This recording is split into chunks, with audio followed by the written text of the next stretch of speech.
Bonsoir à tous, nous sommes donc à notre 10e lecture du Petit Prince d'Antoine de Saint-Exupéry.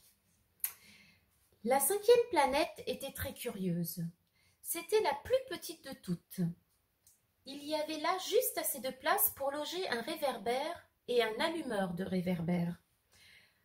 Le Petit Prince ne parvenait pas à s'expliquer à quoi pouvait servir quelque part dans le ciel, sur une planète sans maison ni population, un réverbère et un allumeur de réverbère.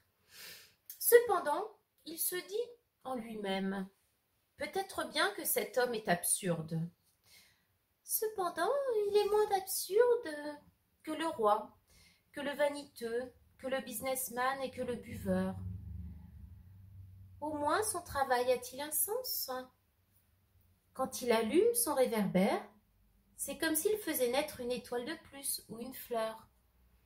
Quand il éteint son réverbère, ça endort la fleur ou l'étoile. C'est une occupation très jolie. C'est véritablement utile puisque c'est joli. Lorsqu'il aborda la planète, il salua respectueusement l'allumeur. « Bonjour! Pourquoi viens-tu d'éteindre ton réverbère ?»« C'est la consigne, » répondit l'allumeur. « Bonjour. »« Qu'est-ce que la consigne ?»« C'est d'éteindre mon réverbère. Bonsoir. » Et il le ralluma. « Mais pourquoi viens-tu de le rallumer ?»« C'est la consigne, » répondit l'allumeur. « Je ne comprends pas, dit le petit prince. »« Mais il n'y a rien à comprendre, dit l'allumeur.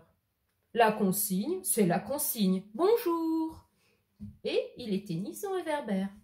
Puis il s'épongea le front avec un mouchoir à carreaux rouges. « Je fais là un métier terrible. C'était raisonnable autrefois. J'éteignais le matin et j'allumais le soir.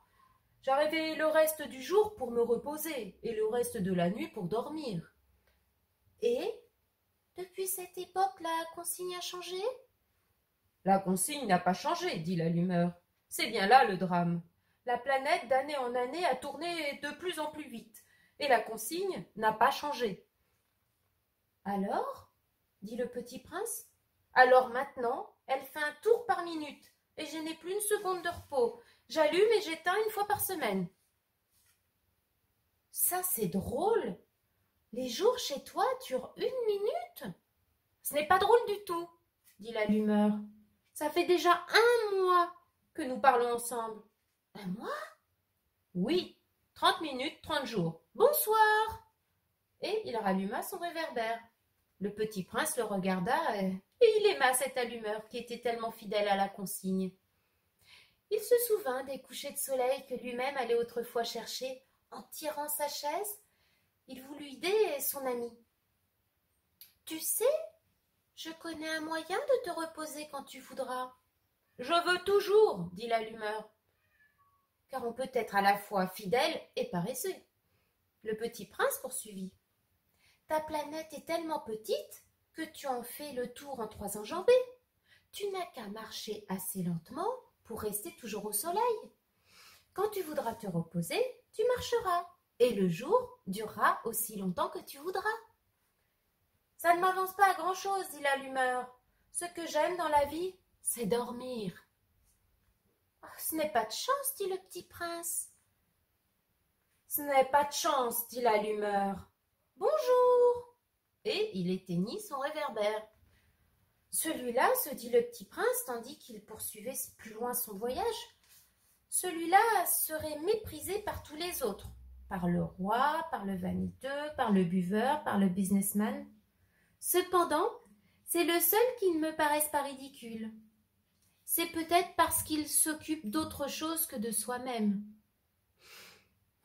Il eut un soupir de regret et se dit encore « Celui-là est le seul dont j'eusse pu faire mon ami. Mais sa planète est vraiment trop petite. Il n'y a pas de place pour 2. » Ce que le petit prince n'osait pas s'avouer, c'est qu'il regrettait cette planète bénie à cause surtout des 1440 couchers de soleil par 24 heures. À bientôt!